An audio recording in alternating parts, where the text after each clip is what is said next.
In your great courses program on behavior economics, you mentioned, I think, the idea of groupthink and the influence of groupthink, and that if it can help us and it can also hurt us, and the way we engage the group matters. Absolutely. Can you expand a little bit about that? I know that when we ask a question, if we ask a question to the audience as a whole, where they're able to be influenced by each other, Absolutely. it will change their answers. Right. Yeah. So one powerful demo would be take any question where you suspect that, let's say, a majority of the audience would know the answer but not the right. Then you ask that question to the audience, and they can, as you say, all see each other raising hands. Some people's hands will shoot up right away if they know the answer, and then others might raise to join the crowd.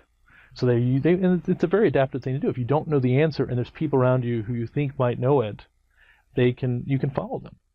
And that tends to be good in some ways. You can mobilize a crowd that way.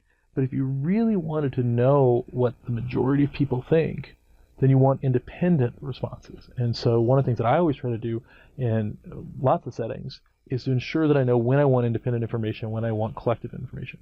And almost always it's the case that you want people to first express their independent information, their own viewpoint, and do that in a way that's substantive, like writing it down, explaining it to somebody else, doing something where they get their own idea out there. And then after those ideas have been set forward, then you have to bring the group in. And it turns out if you do that, that's a good way of maximizing cognitive diversity, or any form of diversity you want, but a cognitive diversity especially. And it allows you to benefit from groups maximally. If you allow the group to communicate before the response is made, like if it's again a big auditorium and everybody can see everybody else, then you lose some of the benefits of diversity. And a few people who have strong opinions can sort of shape things. So I guess there's not again magic here, but the key idea is knowing if you want to benefit from having a lot of different viewpoints, you need to make sure those viewpoints are expressed independently without reference to others before you start having group discussions.